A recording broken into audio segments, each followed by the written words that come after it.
sagardo gintzak, sagardo munduk zer ekarpen egiten dion, ez? Kasu honetan igual Gipuzkoako gizarteri, ez da? Nik esango nuke 3 ekarpen nagusi egiten dizkiola, ez? Alde batetikan, lehen sektoreko azpisektore bada. Orduan, lehen sektoren trakzio lana edo traktore lana edo gure lehen sektoria, gure Gipuzkoako lehen sektoria indartu egiten du edo ekarpen bat egiten dio, ez? Nik uste eta aurreneko aipamena hori litzatekela. Bigarrena izango litzake, enplegu ere sortzen dula, ez? Ekonomia bat sortzen du, lanpostu sortzen ditu, aberastasuna sortzen du Gipuzkoarrontzat baita ere, ez? Eta hirugarrena baita ere kulturaldetikan.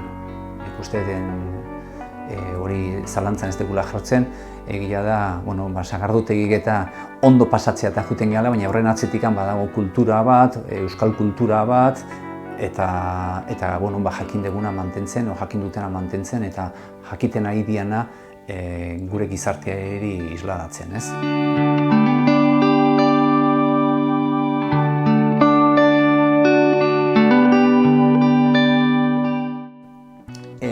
Nola dago sagardogintza Gipuzkoan? Nik uste dut sagardogintza urrats garrantzitsuk eman ditula Gipuzkoan, ez?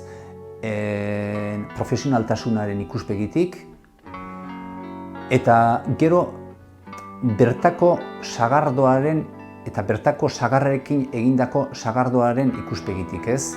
Nik uste dut Gipuzkoako sagardogintzak lortzen ari dena dela autentizitate hori edo lehen esan dudan kulturarekin lotura hori, ez? Junginezke edozein sagardo mota egitea, kanpotik ekarritako sagarrarekin eta erabat ikuspegi komertzialetikan, baina zerbait egiten nahi baldin badia da ondo Gipuzkoako sagardotegik da kalidadeko sagardo baterantz guaz, bertako sagarraekin egindako sagardo baterantz guaz, eta nik uste dut hori dela egiten nahi gana azierturik handina. Guk zentzu hortan aurreko legealdi martxan jarri gendun dirulaguntza deialdi bat. Ordura arte bazeuden dirulaguntza deialdik sagarrondok landatzeko. Baina guk egin gendun dirulaguntza berezi bat eta diru desente sartu gendun, zertarako ez sagarrondok aldatzeagatikan, baizik eta sagarrondoak aldatzen direnean, landatzen direnean, hortik lortzen den sagarra, izan dedila euskal sagardoa egiteko sagarra. Eta baldintzatuta jarri gendun.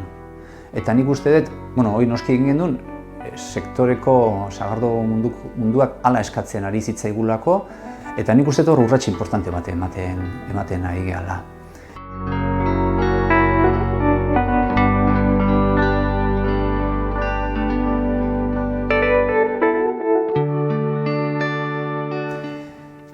Ze gertatzen da? Guainen etorri zaigun gaitz hau, eta azpisektore desberdin batzuk kaltetuta jadanik identifikatu ditugu, eta horien artean, sagardo mundua ere, bai.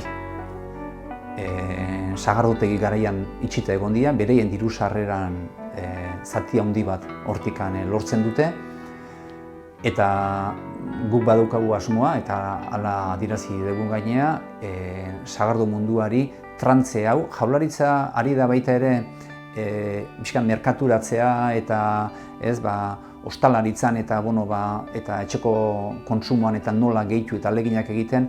Gure alegina izango da trantze hau, itxita egon diren trantze hau eta gastuak eko dituzten trantze hau laguntzeko diru laguntza zuzen bat bideratzea, ez?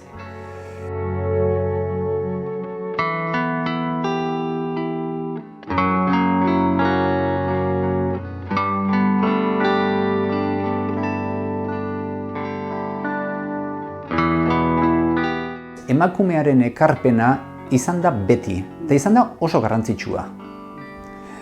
Ez dena egin orain arte da biztaratu eta kontatu. Baina orain esatearekin ez nuke nahiko pentsatzerik orain egundoko ekarpena egiten nahi denik eta lehen egiten ez zuenik. Ez litzateke justua, ez? Ekarpena beti egin du eta orain egiten da askoz gehiago biztaratu.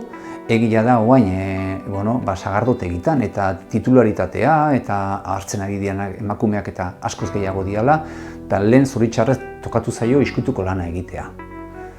Eta nik uste talde hortatik ere urrats garrantzitsu bat eman dela, gizarte osoaten ematen ari den bezala, ez?